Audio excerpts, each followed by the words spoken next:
Donc quoi, aujourd'hui, nouveau petit React, là, on va se faire un React. Ça m'intéresse en fait, c'est de la science. Est-ce qu'on travaillait plus au Moyen-Âge? Donc on va voir les deux époques différentes, on va prendre ce qu'il y a de bon, c'est de la science. C'est parti. Je ne vous apprends rien, nous sommes en août et la plupart d'entre nous profitent de cette période. Évidemment, Attends, il dit ouais, je vous apprends rien, on est en août. Mais sauf que les vidéos durent, ça se trouve là, il y a un Kémé, il va l'avoir dans 1 an, 2 ans, 3 ans, 10 ans. Il sera pas forcément en août. prendre le soleil, mais aussi évidemment pour partir en vacances, à la montagne, à la mer, boire un verre en terrasse. Bref, moi aussi j'en profite et je me dis souvent que je suis né à la bonne période. Il faut travailler plus. Il faut que toute la nation travaille plus. Ah ouais, lui, il a voulu supprimer 2 jours fériés. Pour produire et pour que l'activité du pays dans son ensemble soit plus importante dans l'année et pour que la situation de la France s'améliore. Je propose donc que 2 jours fériés soient supprimés pour tout le pays. Oui bon, en fait, avec les congés payés, les 35 heures, c'est vrai qu'on a eu quand même une amélioration de notre condition de travail lors de ce dernier siècle. Mais est-ce que toutes ces améliorations ne nous ont pas rendus finalement un petit peu feignants? C'est vrai que c'est des phrases que l'on entend souvent, les anciens travaillaient plus, les jeunes ont la flemme de travailler, ou du moins râlent tout le temps. Mais Les jeunes ont la flemme de travailler, il n'y a même pas de travail. Les jeunes, on est déterminés à trouver un travail, il n'y a pas. Il n'y a pas, on cherche, il n'y a pas, vous recrutez, non. On ne pourra pas donner de suite favorable à votre candidature. finalement, avec l'histoire, la question que je me pose, c'est est-ce que nos ancêtres travaillaient réellement plus que nous? Par exemple, si je vous parle de Moyen-Âge, qu'est-ce que vous imaginez? Des hommes et des femmes courbés dans leurs champs avec leurs outils rudimentaires à la main en train de faucher, bêcher, moissonner sous le soleil. Vous les avez sûrement déjà imaginés, sales, couverts de boue, dans un travail harassant pour leur seigneur, travaillant du matin au soir, du lever au coucher du soleil, sans jour de repos ni de congé, et cela tout au long de leur vie. Quand on pense au Moyen-Âge, on pense souvent aux paysans, des personnes asservies qui travaillent sans relâche, et on se dit quand même qu'on a pas mal progressé depuis, que nous on a les 35 heures, des week-ends, des congés payés, de très bonnes pauses déj. Et si je vous disais qu'en réalité, vous travaillez peut-être plus qu'un paysan du Moyen-Âge? Et je parle pas juste de quelques jours, hein. Selon plusieurs études historiques, vous pourriez travailler certains jusqu'à 65 jours de plus qu'un paysan du 14e siècle. Alors bien sûr, c'est beaucoup plus compliqué que ça. Moi, j'avais vu une statistique, ça fait peur. Ça disait quoi? Le nombre de fois que tu travailles dans la semaine, ça fait 6 jours sur 7. Et en gros, il avait pris 35 heures par semaine. À la semaine, 35 heures. Il a multiplié 35 fois 30 fois le mois, du coup. Ça avait donné un chiffre. Et après, il a multiplié ça fois 40 ans. Et en gros, toutes les heures que ça t'a pris dans ta vie, le travail.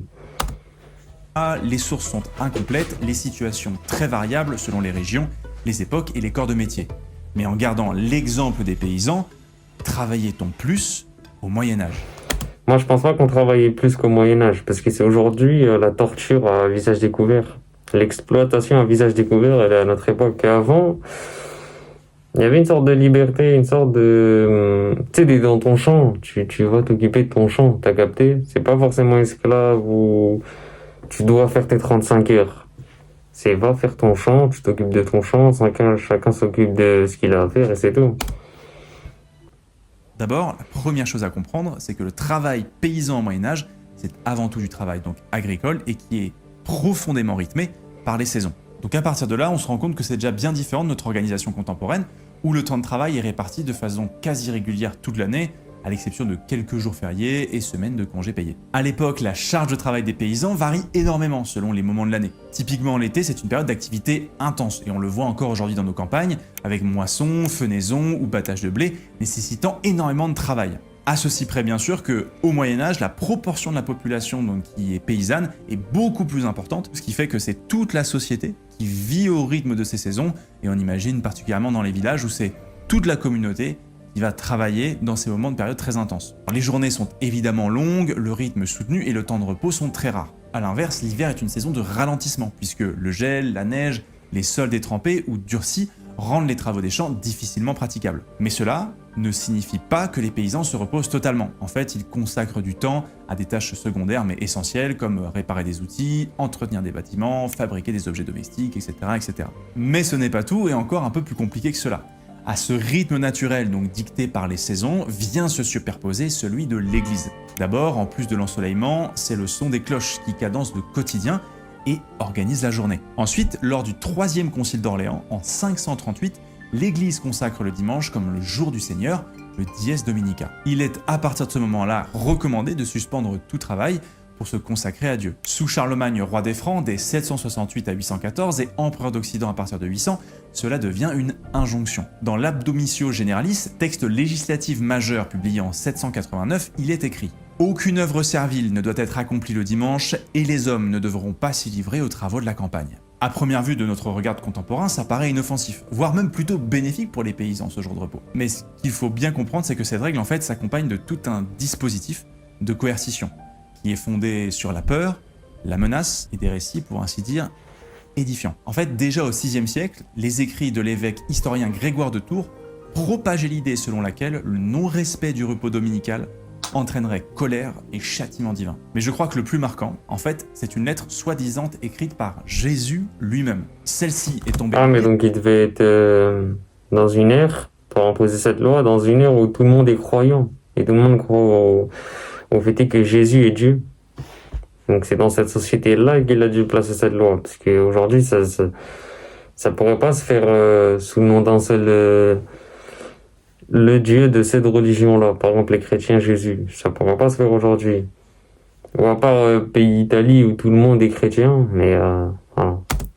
Miraculeusement du ciel, et elle circule depuis dans les campagnes, et la plus ancienne mention connue date de la fin du VIe siècle dans la péninsule ibérique. Et en fait, dans cette lettre, Jésus affirmerait que les grands malheurs qui frappent l'humanité, la guerre, les épidémies, les tempêtes, sont une punition pour le non-respect du repos dominical, et promettrait pluie, feu, grêlons de pierre et tremblements de terre aux désobéissants. Rien que ça. La question maintenant qu'on se pose, c'est pourquoi aller si loin dans la violence pour quelque chose qui semble finalement assez bénéfique pour la population qui travaille? Eh bien, en fait, parce que l'objectif de l'Église, c'est pas du tout le progrès social ou l'amélioration des conditions de travail. L'enjeu, en fait, c'est de renforcer son pouvoir. En fait, en forçant la population à consacrer un jour de semaine à la fois, l'Église ancre sa présence dans le quotidien, renforce son autorité et élargit son emprise sur l'ensemble de la société. Et d'ailleurs, elle ne se tient pas qu'au dimanche, elle étend encore le repos en instaurant de nombreux jours chômés supplémentaires. En premier lieu, les fêtes religieuses majeures, Noël, l'Assomption, Pâques, les fêtes de saints locaux, les jours de jeûne. Tous ces jours, ils sont assez nombreux, mais ils sont difficiles à chiffrer avec précision. Déjà parce que la documentation dont on dispose est assez lacunaire, mais aussi parce que ça varie selon les diocèses. Vous savez déjà justement pas que il remplit beaucoup d'informations, t'as du mal à le suivre, et puis il rajoute des mots lacunaires, des trucs comme ça, tu perds le fil, hein. Je te mens pas. Effectivement, les évêques pouvaient ajouter eux-mêmes leurs propres fêtes. Mais globalement, si on essaye de retenir un chiffre, on estime qu'à la fin du XIIIe siècle, en plus des dimanches, il y avait entre 40 et 50 jours chômés par an. Alors si on devait regrouper tout ça théoriquement, ça nous donnerait près d'un quart de l'année qui est interdit au travail. Alors ça, évidemment, c'est comme les 35 heures aujourd'hui, c'est la théorie. Comme vous vous en doutez peut-être, dans les faits, beaucoup de paysans travaillaient quand même pendant ces jours-là. Parce qu'en fait, les jours chômés sont souvent les seuls jours où ils peuvent travailler pour eux-mêmes ou réaliser pas mal de tâches secondaires. Couper du bois, chercher de l'eau, gérer quelques tâches domestiques. Et aussi parce qu'à certaines périodes critiques, moisson, vendange, on ne peut tout simplement pas se permettre de jours de repos. Bref, tout ça pour vous dire qu'en pratique, le repos absolu pour tous les jours chômés restait relativement rare, surtout pour les plus pauvres. Déjà avec ces premiers éléments, je pense que vous comprenez pourquoi est-ce que toute comparaison entre nos conditions de travail d'aujourd'hui et celles du Moyen-Âge sont assez bancales. En fait, c'est vrai que les organisations et même les objectifs du travail sont trop différents. D'un côté, on a un système en grande partie basé sur l'agriculture, rythmé par les saisons, et l'Église, sans horaire fixe ni contraint de travail. De l'autre, on a une économie salariale rationalisée, normée par des droits, bien sûr des contrats. Et aussi, et ça c'est très important, les valeurs que nous projetons en tant qu'individus et que société sur le travail n'ont rien à voir. Aujourd'hui, on parle d'épanouissement personnel, de quête de sens, de carrière, et c'est vrai qu'à l'époque, le travail est d'abord une obligation spirituelle et sociale. Il est justifié, légitimé et sacralisé d'une toute autre manière. Ainsi, ce n'est pas seulement l'organisation du travail qui rend la comparaison difficile, c'est aussi la manière dont aujourd'hui chacun pense, et même comment la société pense, justifie et valorise le travail lui-même. Et c'est ce qu'on va décortiquer un petit peu maintenant. Au Moyen-Âge, le travail agricole, pourtant dur, répétitif et éreintant, est très valorisé. Et vous allez le voir, ça ne vient pas de nulle part. En fait, cette valorisation, du moins celle qui est affichée, est construite, mise en scène et diffusée. D'ailleurs, c'est vrai que ce qu'il a dit dans les anciennes sociétés, Le travail aussi, c'était beaucoup religieux, c'était beaucoup spirituel, parce que dans les religions, même de ce que je vois chez les chrétiens là, et même chez les musulmans, on a dans nos textes, par exemple, les métiers comme berger, les métiers comme autour de l'agriculture. Et c'est des métiers, ça te pousse à les faire, ne plus être une charge pour tes parents. C'est là que je vois, il y a le point commun. Et là encore, l'Église y joue un rôle très important, parce que pour elle, travailler, c'est participer à l'ordre divin du monde. Dès l'époque de Charlemagne, entre la fin du 8e et au début du 9e siècle, les clercs produisent des manuscrits enluminés qui mettent en scène les travaux agricoles suivant le cycle des saisons. Ces images réalisées dans les scriptoria des monastères traduisent de l'idée que les gestes du labeur sont ordonnés par un rythme voulu par Dieu. Travailler, c'est donc vivre en harmonie avec l'ordre divin du temps. À partir du 11e siècle, ces représentations investissent la pierre des églises, puis au 13e, les vitraux. On y voit des paysans fauchés, moissonniers, sarclés. Ah, ce nouveau format-là, je l'ai connu, là, celui-là. En plus, moi, avant, j'allais dans des musées de temps en temps, et je voyais ça sur les murs et tout. Moi, je suis pas trop fan, hein, je vous mens pas. Et ça me fait penser aussi en Égypte. C'est vrai, en Égypte, là, il y a des dessins comme ça, là, style Kamas. Battre le blé, autant d'images sobres, épurées qui mettent en scène un personnage seul, dans une posture digne, presque hiératique. Et en fait, ces scènes, elles sont jamais toutes seules, elles cohabitent souvent avec des épisodes bibliques. Résultat, le travail, même le plus humble, est présenté non pas comme une simple activité de subsistance, mais comme un acte sacré, une participation à l'ordre divin du monde. Là encore, n'y voyez pas une volonté de l'Église de mettre en lumière les paysans de l'époque par pure bonté d'âme. Non, ce que fait l'Église, c'est chercher à légitimer une théorie que vous connaissez sans doute et que vous avez déjà entendue à l'école, c'est la théorie des trois ordres. Il y a une phrase célèbre du poème au roi Robert de l'évêque Aldébéron de Laon, vers les années 1027-1030, qui la résume très bien. On croit que la maison de Dieu est une, mais elle est triple. Sur terre, les uns prient, les autres combattent, et d'autres enfin travaillent. Ce que ça dit, c'est que depuis le commencement, le genre humain est, par nature, divisé en trois grands groupes. Il y a d'abord ceux qui prient, les oratores, ceux qui combattent, les bellatores, notamment les chevaux. Oh là là, le ski, ouais, l'accoutrement, ça me fait penser à Assassin's Creed, ça. T'es fou, les grands gardes Kamas, là, je m'occupais d'eux. Ils étaient un peu chiants à tuer. Et dont on a fait une vidéo sur l'un des plus fameux d'entre eux, Guillaume le Maréchal, ainsi que les laboratores, ceux qui travaillent. Cet ordre-là est présenté comme naturel et voulu par Dieu, ce qui est bien arrangeant pour le clergé et les nobles puisqu'il légitime leurs privilèges. Du coup, ils travaillent activement à l'ancrer dans les mentalités. Mais là, ce que j'aime pas, c'est qu'en fait, ils regroupent tout autour de l'église. Avant, c'était chrétien, alors que non. Il y avait aussi d'autre part les musulmans, d'autre part les adorateurs du feu, d'autre part là et là. Mais là, ils réunissent vraiment tout aux chrétiens. Où vraiment l'église dit, mais pas que dans le monde. C'est dans cet objectif qu'au XIIe siècle, vers 1170, l'évêque Étienne de Fougères publie le livre des Manières.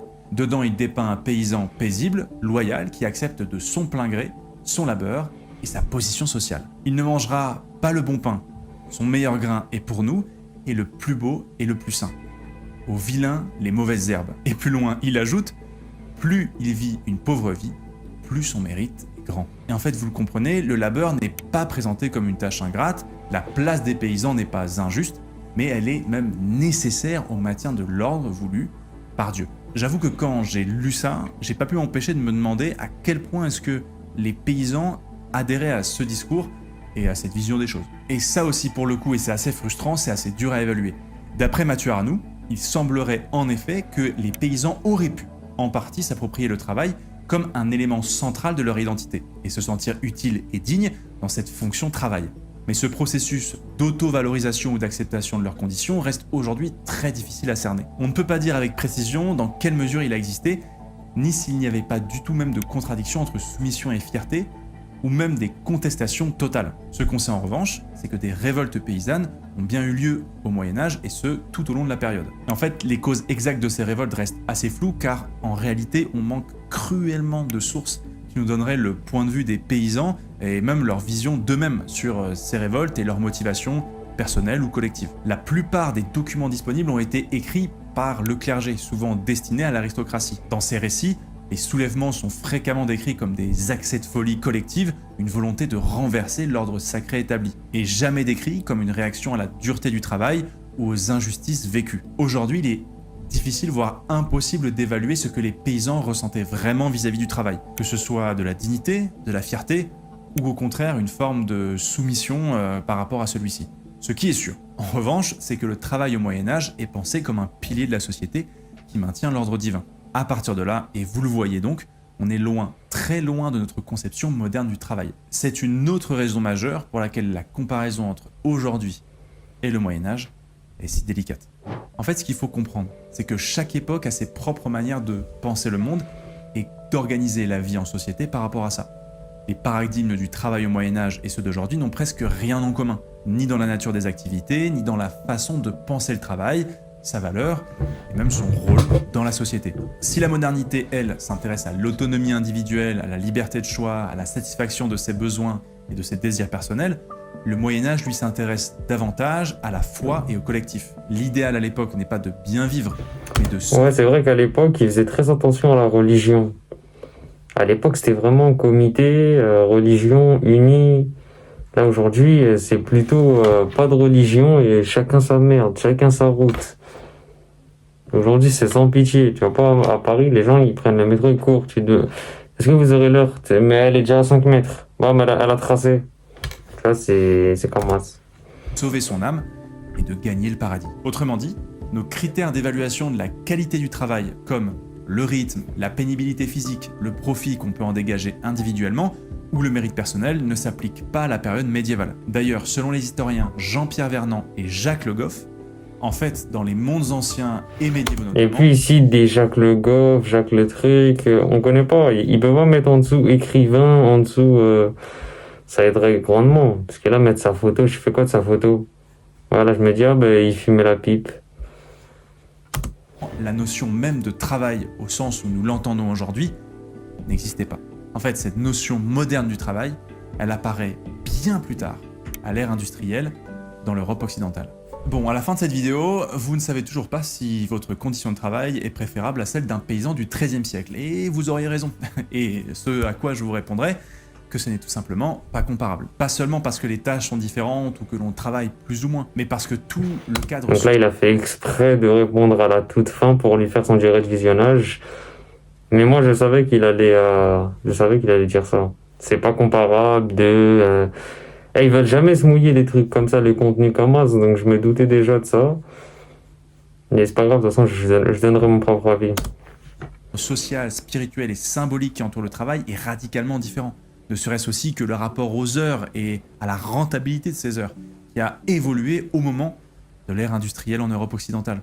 Alors oui, on entend souvent dans le débat public ou dans les médias des comparaisons historiques qui sont bien trop souvent lancées à la volée. Ah bah non, finalement, vu qu'il va pas se mouiller et qu'il va pas dire avant c'était mieux ou pas, on n'a pas vraiment besoin de son blabla pour pas se mouiller à la fin. Ah, quand même lâcher le pouce bleu parce que c'est franchement un très grand travail qu'il a fait, prendre les images et tout, franchement, bien joué. Après, je vous m'envoie qu'il y a moyen de s'endormir un peu dans la vidéo, vu que des fois, il cite des gens, il met même des photos, Nicolas, Jean-Neuf, nanana. Il met juste des photos, c'est qui, on sait pas.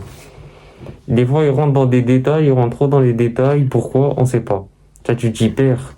À la fin, on attend, est-ce qu'on travaille plus au Moyen-Âge, est-ce que leurs conditions étaient meilleures que nous? Ah, en fait, c'est pas comparable. Si tu te mouilles pas, pourquoi? Tu vois? Ou alors au moins donner l'un et l'autre, donner ton propre avis. Justement, à la fin, t'as fait tout ça pour donner ton avis, c'est dommage. Je lâche le pouce bleu parce que c'est un très grand travail, ce genre de vidéo. Je vois à peu près comment c'est monté et tout. Moi, personnellement, je pense que je préférais avant parce que c'était union et religion. Aujourd'hui, c'est pas de religion, chacun sa peau, chacun. Ou alors religieux, mais t'es religieux tout seul. T'es pas religieux, vous êtes unis. T'es religieux, mais tout seul. Tu vas peut-être au lieu d'adoration, mais après chacun se travaille, après chacun court, on se connaît pas. Ça, c'est pas union. Et à l'époque aussi, ils travaillaient l'été, et l'hiver, ils travaillaient un peu moins, mais ils avaient les ressources qu'ils avaient en été, ils les cachaient. Et tout au long, ils ont une réserve de cachette, et c'est un bon mode de vie. Moi, j'ai connu à peu près les deux. Je préfère quand même l'ancien, parce que vous savez que ça se fait encore, là, comment il a dit au Moyen-Âge. Vous savez qu'il y en a qui font encore ça. On avait déjà réacté en plus des documentaires berbères. Et ils vivaient comme ça, en fait. Ils vivent en montagne. Et ils font leur récolte, ils font leur champ. Et après, il va jusqu'en ville. Et il vend son champ, ses trucs et tout. Et après, du coup, il s'achète les provisions. Et après, du coup, il recultive son champ. Et ainsi de suite. Il vit comme ça. Et avec peu de ressources. Et voilà, il passe l'hiver comme ça. Et voilà. Donc, dis-moi ce que tu en penses en commentaire. Lâche le pouce bleu, abonne-toi. Et nous on se dit au prochain réact.